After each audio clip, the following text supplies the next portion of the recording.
Morning. Today I'm going to show you a way to teach problem solution using picture books. I'm going to share with you 4 different picture books that show a problem, different attempts to solve it, and how it's finally resolved. Problem, obviously, is the challenge that the character or characters face in the story, and the solution is how the problem is resolved. And when children can spot both of those things, they really start to understand how stories work. Jabari's problem is not a monster or a disaster, it's actually a feeling. He's very excited and really wants to jump off the diving board, but he's actually really nervous. So he goes through several attempts to try and build up the courage or to avoid jumping off the diving board. And the solution comes when his dad actually tells him that it's okay to be scared. And he tells him that he takes a deep breath and that he gets scared sometimes. And this is the motivation that Jabari needs to pluck up the courage to go to the top of the diving board and jump off. So you could ask, what is Jabari's problem? Why does he feel worried? What emotions is he going through? And why would that stop him from jumping off the board? And then what helps him solve the problem? This book is full of problems for Floyd, and it starts off straight away with his problem. He gets his kite stuck in a tree. Here he is throwing his shoe at the tree, but that doesn't work and the shoe gets stuck. And this starts the pattern of events when Floyd attempts to get his kite out of the tree. You can discuss with children, like what would they do in his situation, for example, with the ladder? Would they have thrown it in the tree? So he keeps trying new solutions, and each one makes the problem worse. Not that Floyd notices that. He thinks, okay, I'm going to get a saw. And again, you can discuss with children what would they do with the saw and what do you think Floyd is going to do with the saw, considering what he has done so far. And he throws it into the tree and his kite comes down. Yay. Stuck makes problem solution very clear. And as you're discussing his attempts, you can ask, is Floyd actually solving his problem? What might have been a better solution? And why do his ideas make the problem bigger? It's good to talk about that attempts or initial attempts don't always work and that you may need to try something else. Paper Bag Princess shows a clever solution to a difficult problem. So the dragon appears, burns down Elizabeth's castle, and takes away her fiance, Prince Ronald, and also burns away her clothes. So there's actually a couple of problems here. Is that her fiance has been taken away by the dragon, she's got no clothes, and her castle has been burnt down. So the first thing she does is find some clothes, and obviously she finds a paper bag. Look at the beginning, you see Elizabeth being all lovey-dovey with Ronald, but you actually see this other side of her and she becomes really angry. And this is the start of her beginning to find ways to solve a problem and rescue Prince Ronald.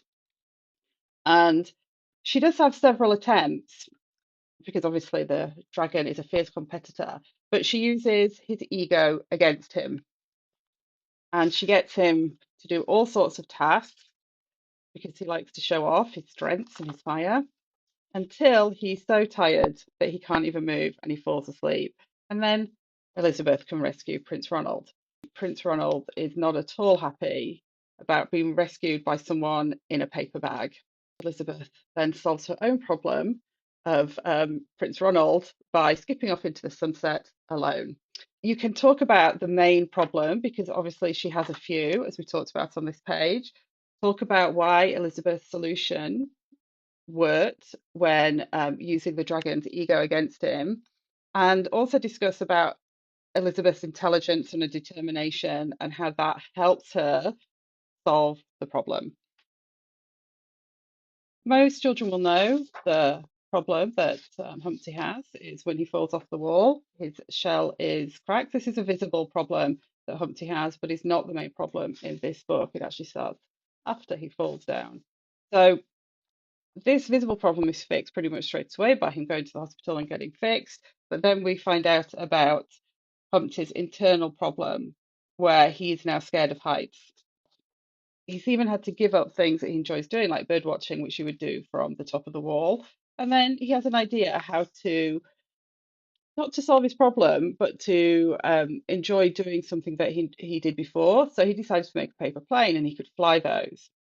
So really, Humpty doesn't know that he's actually solving his problem, his internal problem of being scared of heights. So initially, he has to persevere and try again and try again and try again until he actually is able to build a paper bird to fly. Even though he is scared of heights, he has a lot of perseverance and a lot of resilience to keep going, even though he's frustrated. And he flies his bird, and it's great, but it lands on top of the wall.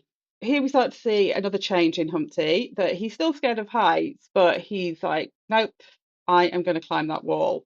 So this is an attempt to solve his problem and also the solution to his problem. So, and it even says that he was terrified, but you can see that he's still going to the top, and then he was no longer afraid. So he breaks out of his shell and becomes the bird that he loved watching so much. If you enjoy teaching problem and solution with your students, I have some simple worksheets or graphic organizers that you can use. I've got a couple here, and I've used After the Fall as an example. You can see that you can just add the title of any book. This is a simple one where your students can just discuss, write about, draw the problem and the solution.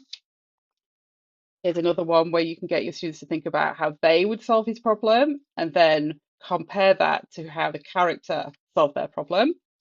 When Humpty fell off the wall is the first problem, and then the solution, and then also looking at his next problem, because a lot of books don't just have one problem, they've got more than one. And so this takes it an extra level for students who can look more deeply at the story and see that there is more than one problem.